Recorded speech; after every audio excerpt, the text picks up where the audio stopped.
അസ്സലാത്തു വസ്സലാമു അലൈക യാ സയ്യിദി യാ റസൂലല്ലാഹ് ഹാദാ ഷഹറുല്ലാഹ് അല്ലാഹുവിൻ്റെ മാസം എന്നറിയപ്പെടുന്ന മുഹറം മാസം നമ്മളിലേക്ക് കടന്നു വരികയായി. അല്ലാഹുവിൻ്റെ തൗഫീഖോടുകൂടി ഇൻഷാ അല്ലാഹ് ഈ വരുന്ന 9ഉം 10ഉമൊക്കെ നമുക്ക് അല്ലാഹുവിൻ്റെ തൗഫീഖോടുകൂടി നോയമ്പ് അനുഷ്ഠിക്കുക. കാരണം ആദരവായ റസൂൽ സല്ലല്ലാഹു അലൈഹി വസല്ലം അവിടുന്ന് പറഞ്ഞു, ഇത് അല്ലാഹുവിൻ്റെ മാസമാണ്. നബി സല്ലല്ലാഹു അലൈഹി വസല്ലമ അവിടുന്ന് ഹിജ്റ വന്നത് അതാ മക്കത്ത് നിന്നും പലായനം ചെയ്ത് മദീന മുനവ്വറയിലെത്തിയത് ഈ ദിവസമായിരുന്നു. അന്ന് മുതൽ ഹിജ്റ വർഷമായി മാറി. ആദം നബി അലൈഹിസ്സലാമിനെ ഈ ലോകത്തേക്ക് പടച്ചത് ഈ മാസമായിരുന്നു.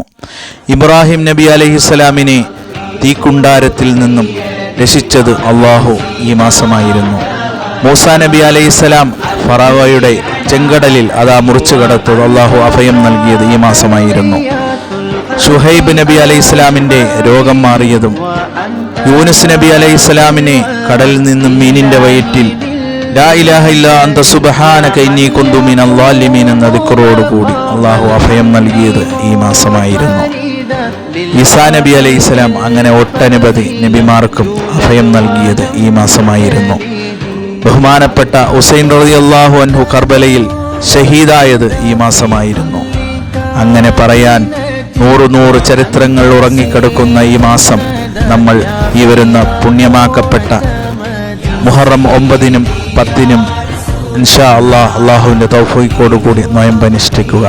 കാരണം ഹബീബായ നബി സല്ലല്ലാഹു അലൈഹി വസല്ലമ വഫാത്തിന് മുന്നോടിയായി ഈ 9 ഉണ്ടായിരുന്നെങ്കിൽ അടുത്ത വർഷം ഞാൻ തീർച്ചയായും ആ മുഹറം 9ന് ഞാൻ നോയമ്പ് പിടിച്ചതിനായിരുന്നു ഹദീസ്. ഇൻഷാ അല്ലാഹ് അതിനെക്കൊണ്ട് നമ്മൾ 9ഉം 10ഉം എല്ലാവരും നോയമ്പ് പിടിച്ച് അള്ളാഹുവിലേക്ക് ഖേദിച്ചുകൊണ്ട് മടങ്ങുക. അള്ളാഹുവിൻ്റെ പശ്ചാത്താപം സ്വീകരിക്കുന്ന മാസമാണ്. അള്ളാഹു ഏറെ പൊറുക്കുന്ന മാസമാണ്. ഈ റഹ്മത്താക്കപ്പെട്ട മാസം നാം പാഴാക്കരുത്. അള്ളാഹു നമ്മുടെ ഹലാലായ ഉദ്ദേശങ്ങളെല്ലാം നിറവേറ്റി തരുമാറാകട്ടെ. ആമീൻ യാ റബ്ബൽ ആലമീൻ.